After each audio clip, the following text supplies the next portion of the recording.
দেখুন, এই রাস্তাটা হচ্ছে আপনার স্টেশন যাওয়ার একটা রাস্তা। স্টেশন থেকে হচ্ছে হাজীবাড়ি, তারপর হচ্ছে ক্যালিক্স প্রি ক্যাডেট স্কুল। এই ক্যালিক্স প্রি ক্যাডেট স্কুলে হচ্ছে গিয়ে আপনার অনেকগুলি বাচ্চা পড়াশোনা করে, এবং এটা এই এলাকার খুব জনপ্রিয় একটা স্কুল, ভালো স্কুলের মধ্যে একটা।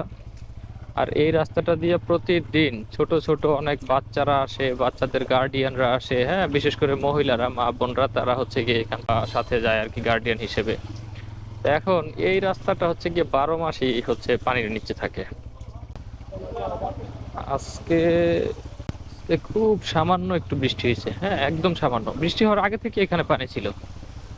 এই রাস্তাটা দিয়ে হচ্ছে গিয়ে আমরা প্রতিদিন যাতায়াত করি, এবং হচ্ছে গিয়ে আমি না, এখান থেকে হচ্ছে গিয়ে আপনার হাজার হাজার মানুষের যাতায়াত করে। আর এইটা হচ্ছে শাহজাহান রোলিং মিল, তারপর হচ্ছে গিয়ে উকিলবাড়ি, হাজীবাড়ি, হ্যাঁ, তক্কার মাঠ, বা আহ, মানে লালখা, এই দিককার মানুষের স্টেশন, মানে ফতুল্লা রেল স্টেশন যাওয়ার প্রধান সড়ক এটা, হ্যাঁ। আর এইখান থেকে হচ্ছে গিয়া ড্রেনেজ ব্যবস্থা খুব খারাপ, যার কারণে যে পানি সারা বছর উঠা থাকে। ক্যালিক্সে যারা পড়ে, যেসব বাচ্চাগুলি, ওদের হচ্ছে গিয়ে চরম ভোগান্তিতে থাকতে হয়। ওরা প্রতিদিন খুব কষ্ট করে যাতায়াত করে। আমার নিজের ভাতিজাও স্কুলে পড়ে, তা আমি হচ্ছে প্রতিদিনই ওরে দিয়ে আসি সকালবেলা। তো এমনও সময় হয় যখন হচ্ছে বাইক নিয়ে আসতে পারি না, তখন রিক্সায় অনেক বেশি টাকা লাগে। এবং যারা হচ্ছে মোটর চালিত রিক্সাগুলি আছে, তাদের হচ্ছে মোটর পানিতে ডুবে যায়, এমন অবস্থা হয় বৃষ্টি হলে, তখন আর হচ্ছে গিয়ে রিক্সা যেতে রাজি হয় না।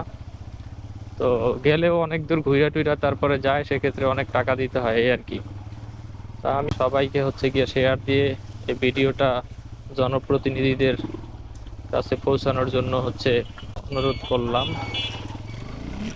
অবশ্য জনপ্রতিনিধিরা তো এটা জানে, কারণ এই রাস্তা দিয়ে ওনারাও যাতায়াত করে, কিন্তু আমি জানি না জনপ্রতিনিধিরা এই রাস্তা দিয়েও যাতায়াত করে করে কিন্তু তারপরও কেন ওনারা এই রাস্তার দিকে ওনাদের খেয়াল নাই, আমার মাথায় মানে ঢোকে না। যাই হোক, দেখা যাক সামনের দিনগুলিতে কি হয়।